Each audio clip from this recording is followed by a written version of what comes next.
So the classes, like I said, we're not going to go into each one of these.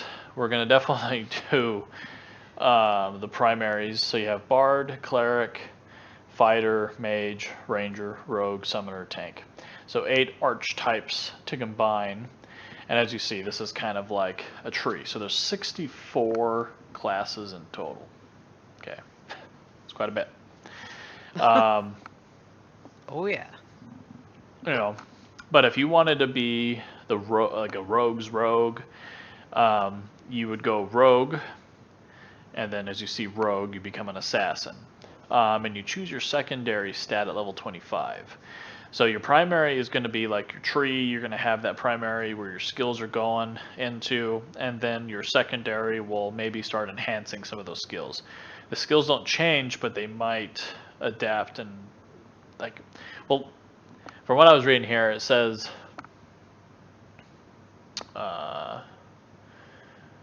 Brandon did it. It must have been something else. I was deep diving into the classes, but yeah.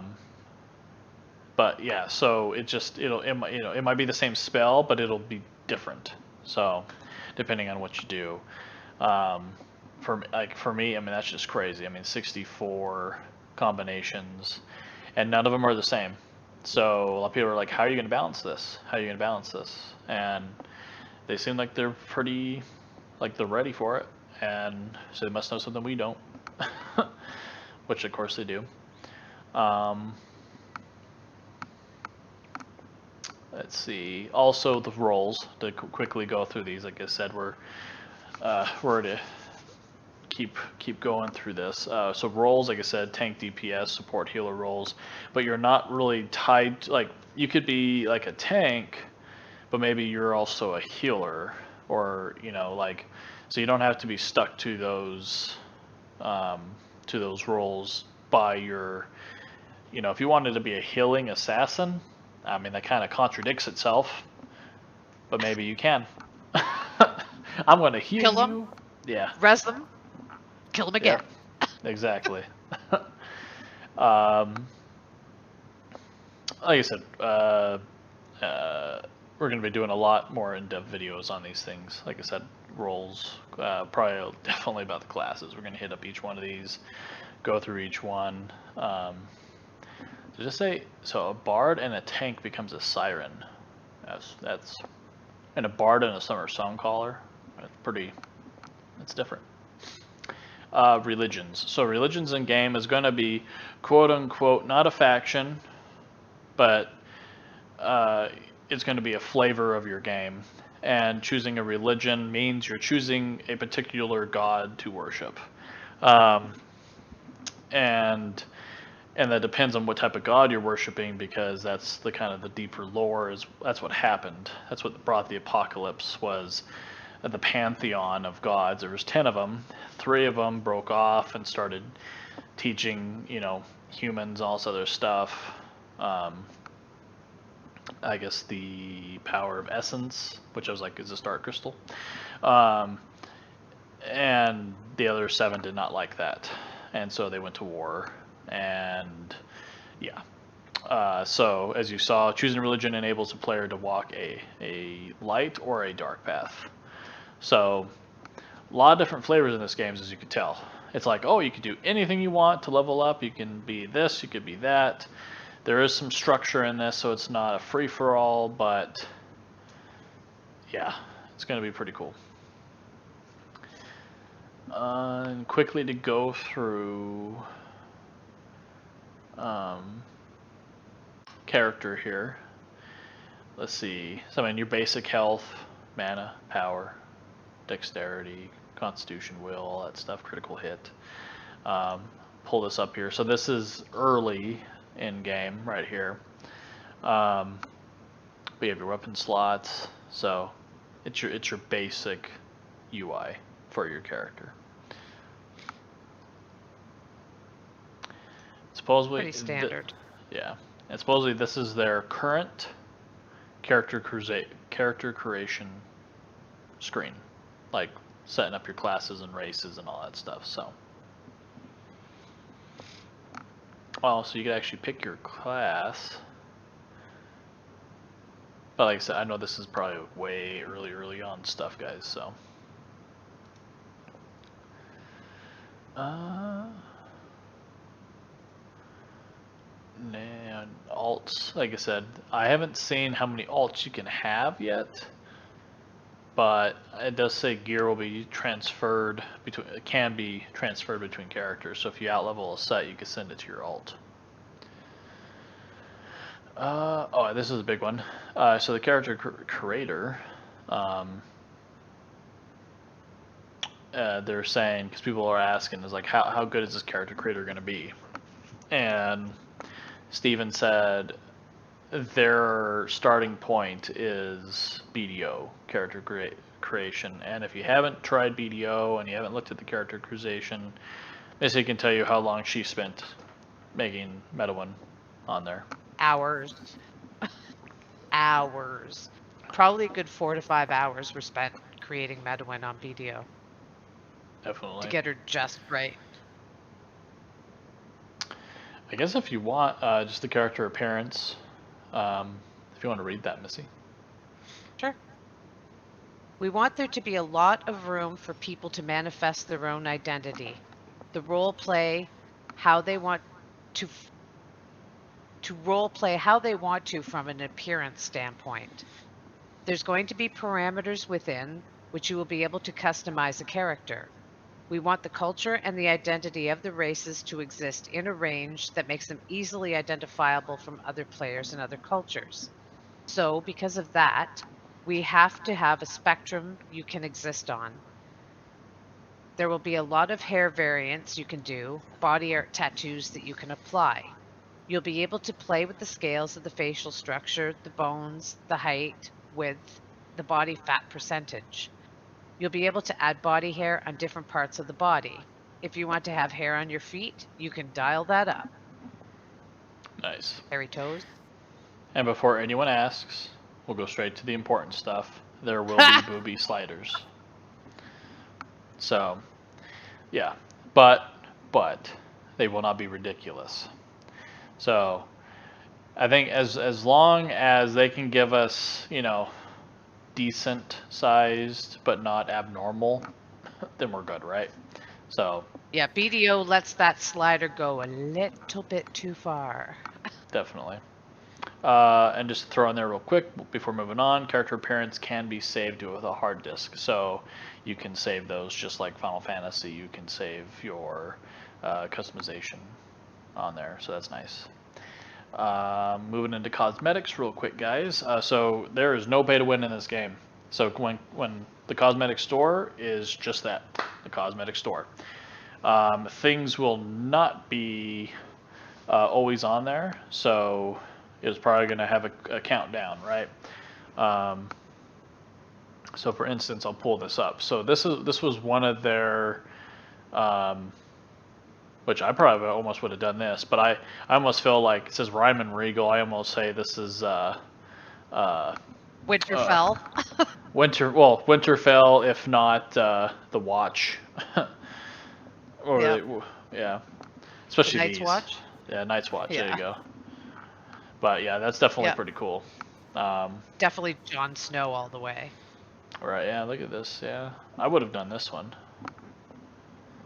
But yeah, that's definitely Jon Snow. Like, this guy even looks like Jon Snow. Yeah, I was going to say the guy on the right, definitely resembling Jon Snow. Yeah. But, yeah, so the cosmetics, also, this is a big thing for this game. Steven has said that, you can buy these things on the store. So let's say you buy a chest piece, but unless you have like I said, that chest piece is tied to chest A. Unless you have chest A, you can't use that cosmetic, supposedly. So you're still going to have to earn that chest piece, and then you could change it. And they're definitely going to put a lot of like in-game achievements that it's going to give you cosmetics. So you won't, if you want something cool, you don't just buy it. Like, you just play the game and you're going to get really cool stuff. So I think that's pretty cool. So you'll have the people like Missy that's like, I bought all the cosmetics, and then you're gonna have the other people that are like, I earned all my All the cosmetics. So, and I guess quickly go through here. Dyes, costumes, seasonal cosmetics. I thought this was pretty cool. Achievements may unlock some cosmetics. I think that's pretty cool.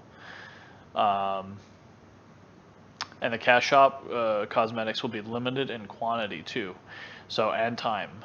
So I mean, if Missy could technically miss out on a dress if she doesn't get on there and buy it quick enough.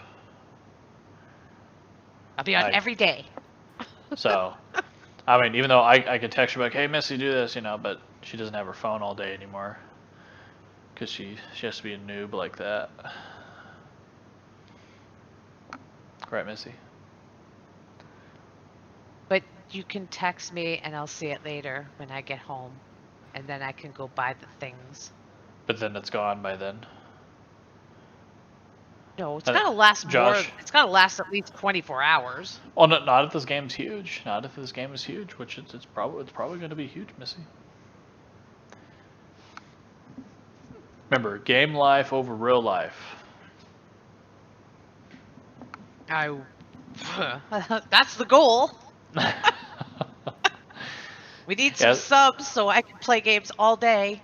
Right, guys? And tell you all about them. So cosmetic items, yeah, even eye color, skin color, hairstyles, tattoos, scars, I guess even fireworks, picnics, camps, armor appearance. So I'm gonna pull this up here. So from what I've read, is their armor will not be sexualized in this game. If you want to go do that, go play BDO.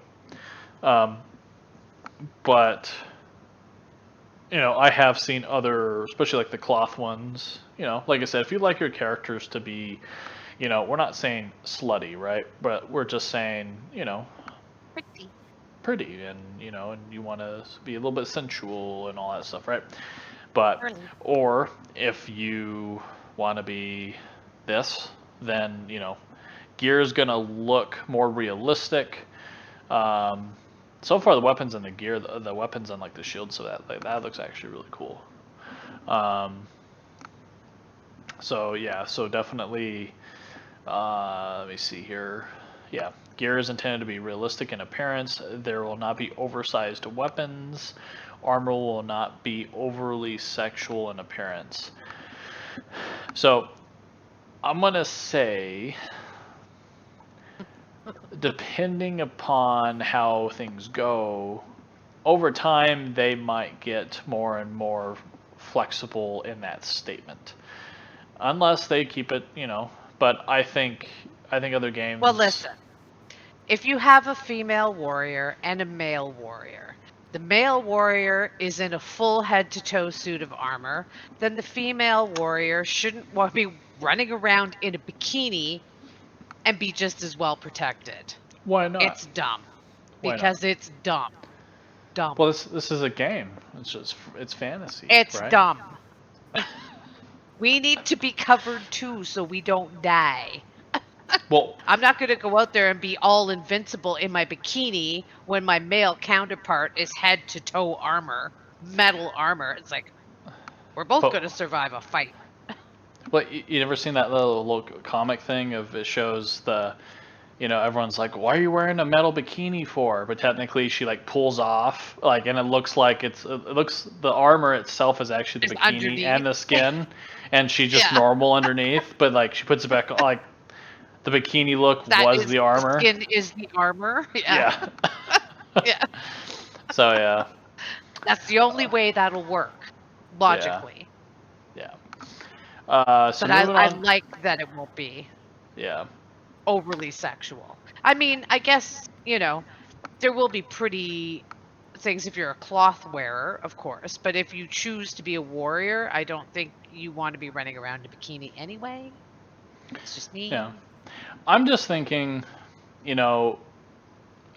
coming from World of Warcraft and Final Fantasy, right? Those kind of go on the spectrum of things, right? So Final Fantasy definitely has that, I think if they go as far as what Final Fantasy gives us, or a little bit back further, it'll be fine. But WoW people love their shoulders, the big shoulders, all that stuff. But gigantic weapons. But I think they haven't really showed us in-game armor yet on this, and I think when they do, it's going to be pretty cool. So far, I think we've just seen starting out armor, and so far, I think everyone's been pretty impressed with it. Oh, I just read what Stephen Sharif wrote. I'm more What? of the mind that it wouldn't really serve a purpose to have bikini plate armor. Just in like reality, if you're going to have armor, it should be protective. Thank you. But what if you have I like a just force? saw that. But what if you have a force field on? Then you could literally be naked running Because around. there are no force fields. This is medieval. There are no force fields yet. Yeah, We're there not in is. There's space. magic. You have magic force fields. Yes. What are you talking about? Yeah, but it's like a force field. But you can't keep that up and fight. You know that force field comes down. What if it's just When like an Thor starts to enchantment? fight. What if it's like an enchantment No. though? No. Nope.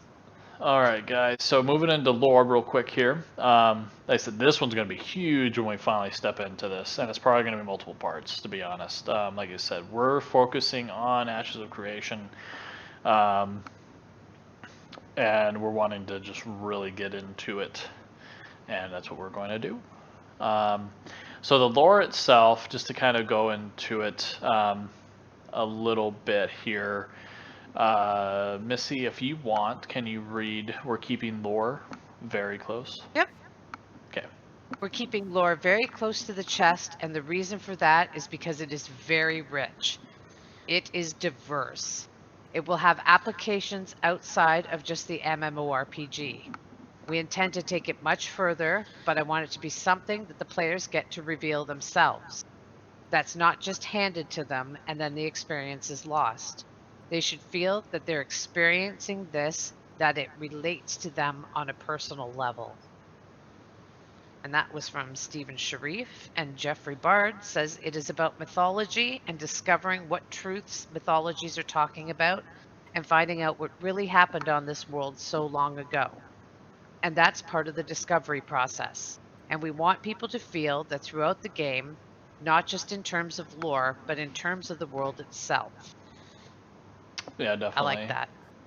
Well, what's cool is, talking about WoW here again, is, for instance, the book that was about Garrosh's trial, right before Warlords. So you pretty much just go from Pandaland to Warlords and was like, what? And unless you actually read that book, you didn't know how that happened, why it happened. You were just like, okay, this is cool. Garrosh is there. How did he get there? And it was a huge drop, right? But from what I'm getting from Steven and his team, is everything's going to be in the game. So if you want to learn about the game, if you want to get stuff in the game, if you want to do anything in the game, you got to play the game. And I think, and it's in the game, so that's awesome. I think that's really cool. So, I mean, just quickly, it said origin story, story of the fall, story of the deliverance/return, story arcs, personal quest lines, culture quest lines, regional quest lines. And I'm pretty sure a lot of these, to be quite honest, is going to be based upon, it's going to be based upon what's that node doing? How far is your node gone? Maybe you don't get a particular quest. Like, you cannot find out about this particular quest until you take this node to be, until that node becomes a metropolis, and that's the only way you can get that quest. So you're going to strive to get that node up to metropolis, even if that means you got to tear down the other people's node. Like I said, it's just player interaction. Everything that you're doing Creates the story. just creates a story. Like I said, from what I'm reading, what you guys have heard, every time you log into the game every day, something new is probably going to happen.